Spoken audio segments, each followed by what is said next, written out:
Today we're reviewing this, Joy Luck Club by Amy Tan. She wrote it back in 1989, and it was her debut novel. And being so, she kind of expected it to flop. Surprisingly, it did not. It was actually received pretty well. She says that she based a lot of the aspects that we see in the novel based on her own life. The culture stuff. It's kind of how she grew up.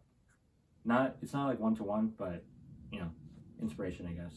Later, she would help create a movie based on the book, also named Joy Luck Club. It's shocking, That also performed pretty well.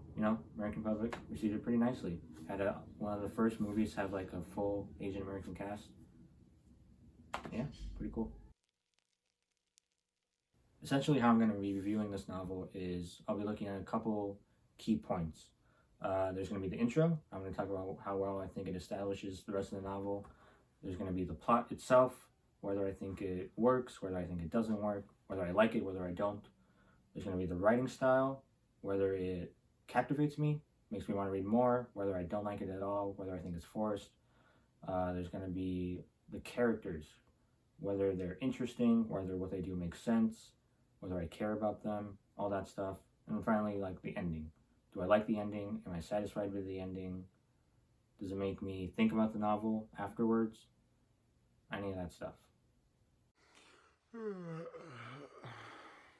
Alright, with all those details out of the way, we can now move on to the summary part.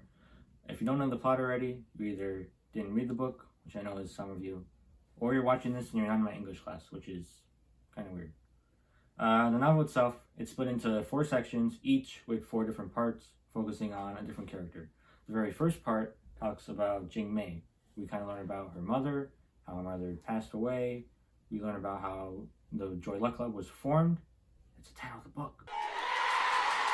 And then we learn about the important plot point of how her mother left behind 2 twin sisters back in China when she was fleeing, and how they've now been found. Woo-hoo! The rest of the Joy Luck Club now wants Jing Mei to take her mother's place and go to China and meet them. Now, the rest of this first section kind of goes into the past of the other members of the Joy Luck Club, the mothers.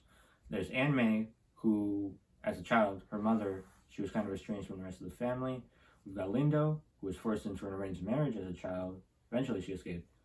And then we've got Ying Ying, who as a child, she went to a moon festival. She fell out of the boat. She didn't drown. Now she's alright. Well, she didn't drown, but I don't know if she's alright. The second section kind of goes into the daughters of these members. We've got Waverly, who kind of grows up as a chess prodigy. We've got Lena. She kind of grows up worried by all the thoughts her mother put in her head. There's Rose, currently going through a divorce. We kind of learn how her relationship got to that point. And we go back to Jing Mei, who talks about how she had piano lessons as a child and how those didn't end up so well. The third section continues following the daughters. We get to see Lena in the present, kind of having relationship issues with her husband. It's a whole fairness, not so fair kind of thing. We've got Waverly, who is kind of wanting her mother's approval on her fiance, but, she's kind of making her see the bad things in her fiance. That's not going so well. Then we've got Rose. She kind of faces her divorce head on. She kind of tries to be more assertive in it. And then, once again, Jing Mei, not a relationship thing. It's about her mother. Her mother gives her a pendant, which she, still treasuring now. And then in the final 4th section, we get to see the backstories of the mothers once again. We get to learn how Anne Mei actually chose to go live with her mother, who's living as a concubine, and how kind of more tragedy happens there. We go back to Ying Ying, who is kind of resigning her dignity as she's coming to America. We go to Lindo, who is kind of currently trying to adapt to American culture in a way, but also is confused by her daughter and their relationship. And then the final chapter, it's once again Jing Mei. She's basically the main character for this book. I know there's a lot of characters, but she's the main character. We get to see her actually go to China to meet her long-lost sisters, and they reunite, and it's kind of nice. I'm wearing a hat now, which means we're going to dive into it. The first section I want to take a dive into is the first section, the very first section of the book, Jing Mei's chapter. I think it serves well as an intro. It establishes a lot of the things that the rest of the novel kind of upholds, such as the setting, the characters. We get a little sneak peek at what they're like before their own respective chapters. Another thing I did like was the writing style. I'll go more into that in a second. And then another thing was Chinese culture. It kind of plays a key role in this first chapter and throughout the rest of the novel. This first chapter establishes how it's key. All the characters throughout their novels, they're exploring their own identities, facing their culture, and this first chapter kind of establishes how the whole novel revolves around that fact. One problem I did have was the intro was it kind of throws a lot at you at once. You know, we've got so many characters, we got the back and forth between the past and the present, which I'll go into that with the style.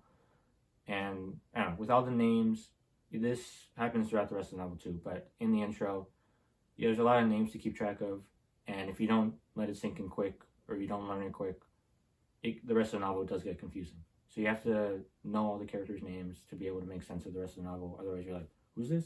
Who's that? Wait, is this the person that... I don't know. It leaves a lot of questions, and I wish it could have been done a little easier. But I understand with all this with a character-driven novel, it's going to get confusing. To go into the style of the novel, like I was saying before, there are good parts and bad parts with the style that I find. One thing I did like was the format of it itself is captivating, I think, going between the past and the present very often. It establishes that in this first chapter and continues that. In this first chapter, it's a little choppy because we go from Jingmei in the present to explaining her mother's past, and it kind of just goes back and forth between that. And that's like, not super smooth. But later in the novel, we get like whole chapters, or majority of chapters dedicated to either the past or present. And it's a little smoother. It gets smoother. This is like probably when it's at its choppiest, so I'm criticizing it here, but I will say later it does get better. Another thing I will say about the writing style is some aspects of it, to me at least, come off as forced. For instance, there's a lot of like traditional Chinese beliefs or metaphors I noticed a lot. They're kind of, especially in the intro at least, they're kind of used very often.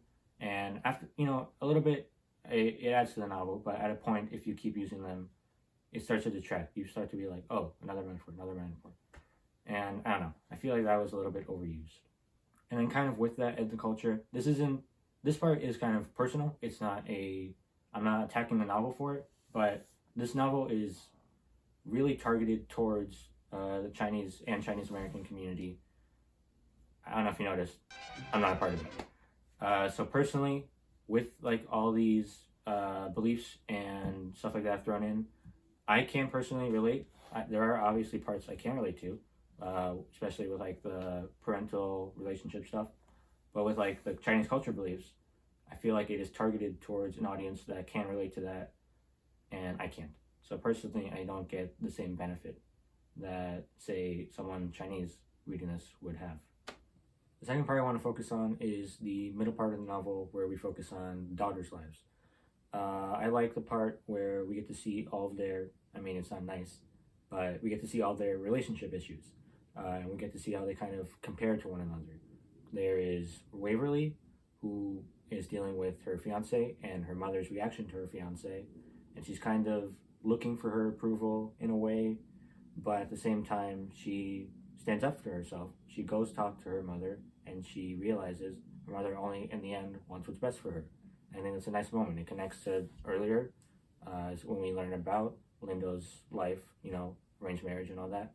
We get to see how that all connects, and it's integrated into their characters, which I really like. Another character, we get to see Lena in the section deal with her own relationship issues. She's dealing with Harold. They have the whole 50-50 thing, which is technically fair, but not really, because Harold is much better off than Lena. So it's not really fair, and eventually she stands up for herself. She wants to change.